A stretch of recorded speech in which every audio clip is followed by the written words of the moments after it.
मंत्रणा युक्तीची यंत्रणा कळदुष्ट दुर्जना प्रलयंकर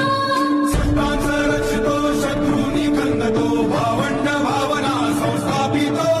ऐसा युगे युगे स्मरणीय सर्वदा माता पिता सदा शिवभूपतो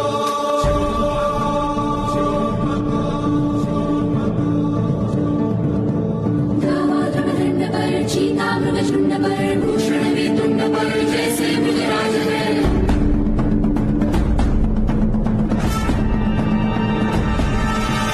तेजतम अंश पर कन्यजमी कंस पर धूमलिच्छ वंश पर से